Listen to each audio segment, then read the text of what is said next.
నమస్తే, welcome to image news. ప్రసిద్ధ పుణ్యక్షేత్రమైన అన్నవరం శ్రీ వీర వెంకట సత్యనారాయణ స్వామి వారి దేవస్థానం ఆధ్వర్యంలో శ్రీ స్వామివారి వార్షిక దివ్య కళ్యాణ మహోత్సవం ఈ నెల 18 నుంచి కళావేదిక వద్ద నుంచి ఎదుర్కోలు ఉత్సవంతో ప్రారంభమై 24వ తారీఖు వరకు అత్యంత వైభవపేతంగా నిర్వహించేందుకు ఆలయ కార్యనిర్వహణాధికారి కె రామచంద్ర మోహన్ అన్ని ఏర్పాట్లు చేశారు.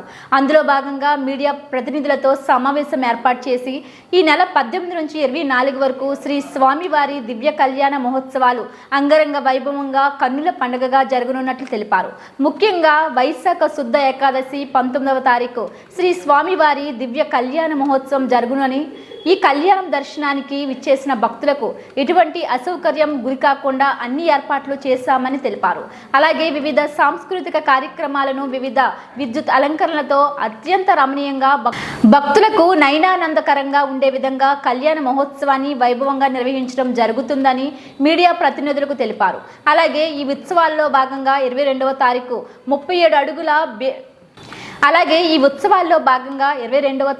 37 అడుగుల టేకుతో తయారు చేసిన రథాన్ని అన్నవరం తొలి పవంచాల వద్ద నుంచి అన్నవరం పురవీధుల్లో ఊరేగిస్తారని తెలిపారు. ఈ కార్యక్రమంలో ఆలయ కార్యనిర్వహణాధికారి K Ramachandra Mohan, DC Ramesh Babu, AC రాజు, పిఆర్ఓ దామోర కృష్ణారావు, ఇతర ఉన్నతాధికారులు తదితరులు పాల్గొన్నారు. కళ్యాణం శ్రీ సత్యనారాయణుని కళ్యాణం కళ్యాణం.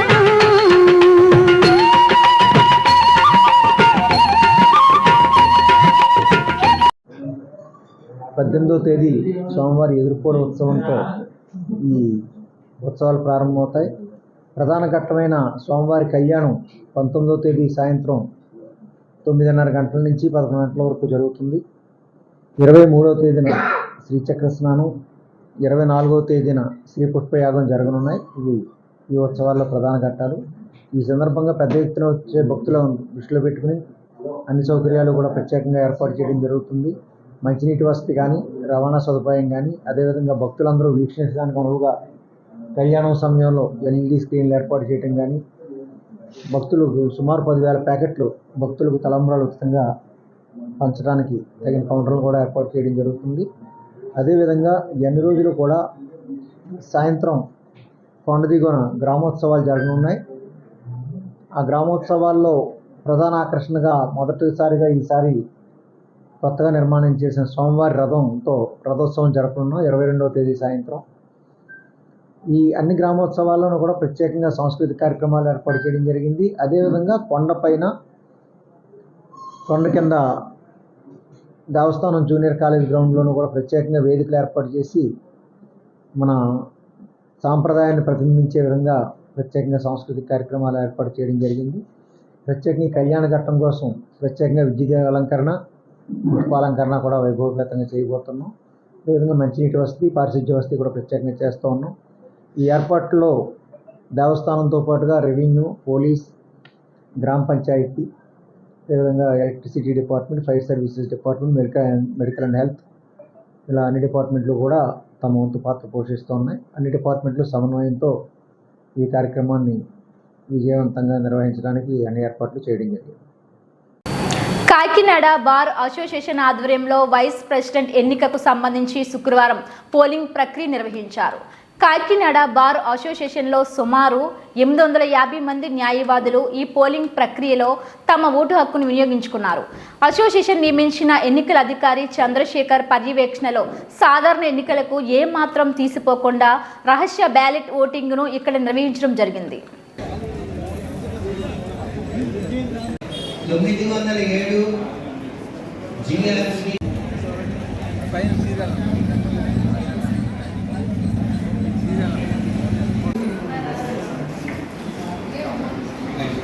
Okay sir.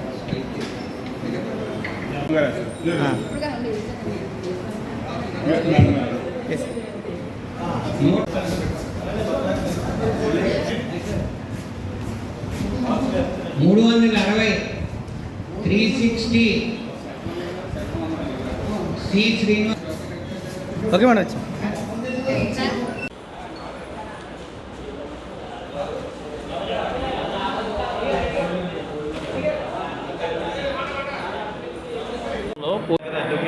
Kakinada bar association నన్ను ఈ సంవత్సరం 24-25 సంవత్సరం తాలూకు బార్ ఎలక్షన్స్ కండక్ట్ చేయడానికి నన్ను చీఫ్ ఎలక్షన్ ఆఫీసర్గా బార్ వారు నియమించారు.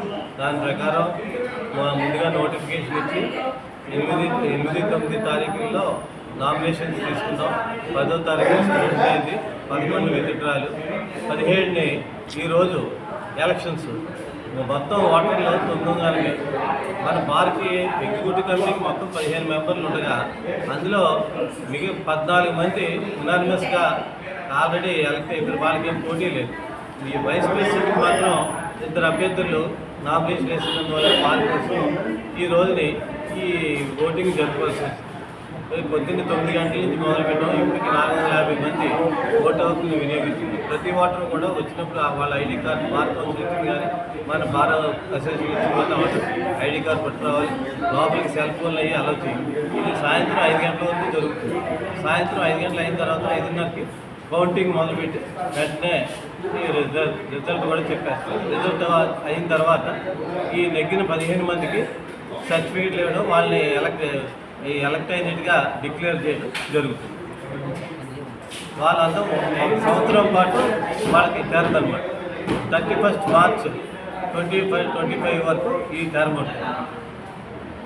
కాకినాడ జగన్నాథపురం అన్నమ్మఘాటి సెంటర్లో గల విశ్వ బ్రాహ్మణ యువజన సంక్షేమ సేవా సంఘం కమ్యూనిటీ హాల్ నందు జగద్గురు శ్రీ మధ్విరాట్ పోతులూరి వీరబ్రహ్మేంద్ర స్వామి 331వ ఆరాధన మహోత్సవమును ఆవుపాటి ఉమాశంకర్ ఆధ్వర్యంలో చేబోలు వీరరాఘవుల అధ్యక్షతన పుణ్య దంపతులు ఆవుపాటి ఉమాశంకర్ సత్యవేణులచే స్వామివారికి సుగంధ ద్రవ్యాలతో అభిషేకములు పూజలు నిర్వహించారు.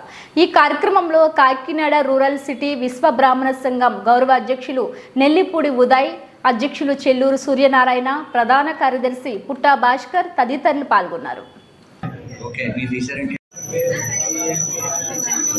జగద్గురు శ్రీమద్విరాట్ పోతులూరి వీరబ్రహ్మేంద్ర స్వామికి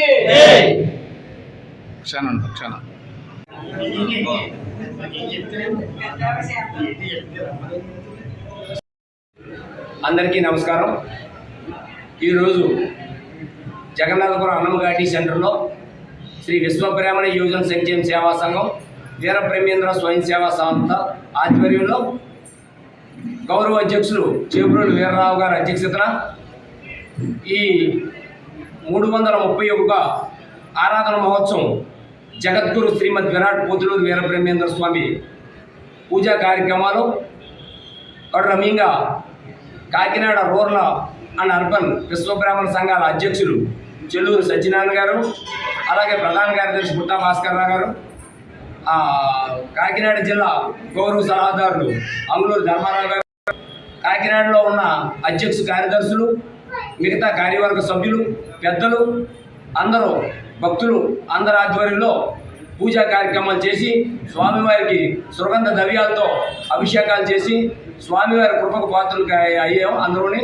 కనుక ఈ స్వామివారికి ఇలాగే నిరంతరం ఒక కులానికి ఒక మతానికి సంబంధించిన వ్యక్తి కాదు, మానవ రూపాన్ని ఎత్తిన సాక్షాత్తు దైవాత్మ సంభూతుడు అని రేపు రానున్న కాలంలో శ్రీ మధ్విరాట్ పోతులూరి వీరబ్రహ్మేంద్ర స్వామి వీధిగా ప్రకటించి కాకినాడ నడిబొడ్డులో ఎక్కడో దగ్గర మహానగరంలో ఆయన విగ్రహావిష్కరణ చేసి నవంబర్ 20వ తారీఖున ఆయన జయంతి, అలాగే సెప్టెంబర్ 17వ తారీఖు విశ్వకర్మ జయంతి అధికారికంగా ప్రకటించి ఆ విగ్రహావిష్కరణ చేయాలన్నది మా డిమాండు. మేము అందరం కూడా స్వామివారి కృపకు పాత్రలు ఇవ్వాలని ప్రతి ఒక్కరిని పేరుని అందరినీ కూడా కోరుకుంటూ ఈ అవకాశం ఇచ్చిన ప్రతి ఒక్కరికి కూడా నేను శిరస్సు వంచి అభినందనలు తెలియపరుస్తూ, నా పేరు ఆవుపాటి ఉమాశంకర్, రాష్ట్ర 93 బీసీ కులాల ఐక్యవేదిక ఉపాధ్యక్షులు, అలాగే దళిత గిరిజన బీసీ ముస్లిం వేదిక ఉమ్మడి జిల్లా ఉపాధ్యక్షులు, రాష్ట్ర ఉమ్మడి జిల్లా విశ్వబ్రాహ్మణ సంఘ సీనియర్ నాయకులు.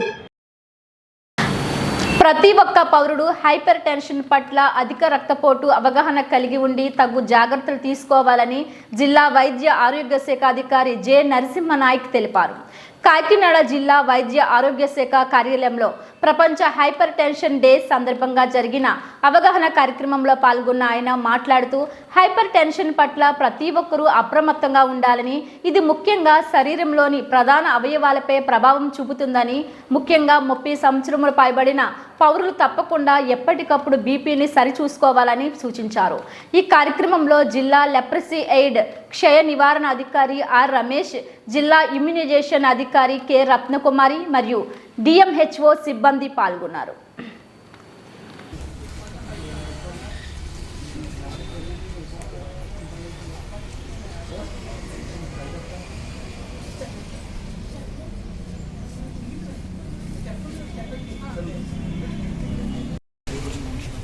గుడ్ మార్నింగ్ అండి అందరికీ. నేను డిఎంహెచ్ఓ మాట్లాడుతున్నాను. ఈరోజు ప్రపంచ హైపర్ టెన్షన్ డే జరుపుకుంటా ఉన్నాము.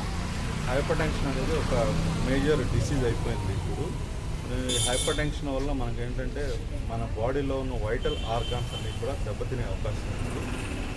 మనకి బీపీ ఎక్కువ అవడం వల్ల బ్రెయిన్ స్ట్రోక్ రావడము, అలానే హార్ట్ అటాక్స్ రావడం, అలానే హైపర్ టెన్సివ్ ఎన్సెఫలోపతి అని లివర్ ప్రాబ్లమ్స్, అలానే కిడ్నీ హైపర్ టెన్సివ్ నెఫ్రోపతి అని కిడ్నీ ప్రాబ్లమ్స్ రావడము, ఇలాగ మన వైటల్ ఆర్గాన్స్ అన్నీ కూడా ఈ హైపర్ టెన్షన్ అనేది దెబ్బతీసి చాలా ఇబ్బంది పడే అవకాశాలు ఉంటుంది ప్రజలు. అందువల్ల మనం ఏంటంటే 30 years ఎవరైతే దాటి ఉంటారో వాళ్ళందరికీ కూడా ఈరోజు ఖచ్చితంగా మనకి హాస్పిటల్కి వెళ్ళి మన దగ్గరలో ఉన్న హాస్పిటల్, గవర్నమెంట్దైనా ప్రైవేట్దైనా, విలేజ్ హెల్త్ క్లినిక్స్లో కూడా అన్ని చోట్ల కూడా మనకి బీపీ ఆపరేటర్స్లు ఎడిక్వేట్గా ఉన్నాయి. సో అందరికీ బీపీ చూడటం జరుగుతూ ఉంది. ఎవరికైతే బీపీ ఉంది అని తెలుసో వాళ్ళు ఖచ్చితంగా మందులు వాడుకొని కంట్రోల్లో పెట్టుకోవాలి. దీనికి సంబంధించిన మందులన్నీ కూడా గవర్నమెంట్ తరఫున మనకి హైపర్టెన్సివ్ ప్రోటోకాల్ ఒకటి పెట్టి ఉచితంగా ఫ్రీగా మందులు ఇవ్వడం జరుగుతూ ఉంది. అలానే ప్రతి హెల్త్ క్లినిక్లో, ప్రతి హాస్పిటల్లో ప్రతి మంత్ ఖచ్చితంగా మనకి ఏమైతే బీపీ కేసులు రికార్డ్ అయినాయో వాటిని అన్నింటినీ కూడా మానిటర్ చేసి వైద్యం అందించడం అనేది జరుగుతూ ఉంది. సో ప్రజలకు అందరికీ అవగాహన కల్పించడానికి ఈరోజు ప్రపంచ హైపర్ టెన్షన్ డే జరుపుకోవడం జరుగుతూ ఉంది. సో మనకి ఈ హైపర్ టెన్షన్ మేజర్ రావడానికి ఏంటంటే మనకి లైఫ్ స్టైల్, మనకి ఈరోజు పబ్లిక్ చూసుకుంటా ఉంటే వాకింగ్ చేయడం కానీ, ఎక్సర్సైజ్ చేయడం కానీ, సడెంటరీ లైఫ్ ఉంటాము, లేకపోతే డైట్ హ్యాబిట్స్ కానీ, సో వీటన్నిటి వల్ల మనకి ఈ హైపర్ టెన్షన్ అనేది ఈరోజు మేజర్ ఇష్యూగా ఉంది. సో ప్రజలందరూ తెలుసుకొని ఖచ్చితంగా ఆ హైపర్ టెన్షన్ ఉంటే దాన్ని కంట్రోల్లో పెట్టుకోవాలి, రాకుండా జాగ్రత్త తీసుకోవాలని అందరికీ మనం చేస్తాం. బిఆర్ అంబేద్కర్ కోనసీమ జిల్లా రాయవరం మండలంలో 2024-25 విద్యా సంవత్సరానికి విద్యా కానుక కిట్లను విద్యార్థులకు అందజేసేందుకు అన్ని ఏర్పాట్లు చేస్తున్నట్లు రామచంద్రపురం DYEOSL నరసింహ తెలిపారు.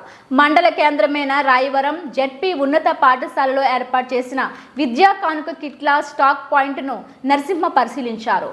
నోటు పుస్తకాలు, పాఠ్య పుస్తకాలు, షూ, యూనిఫామ్, బ్యాగ్ తదితర సామాగ్రి కావలసిన మేరకు స్టాక్ వచ్చాయా లేదా అని సిబ్బందిని ఆరా తీశారు.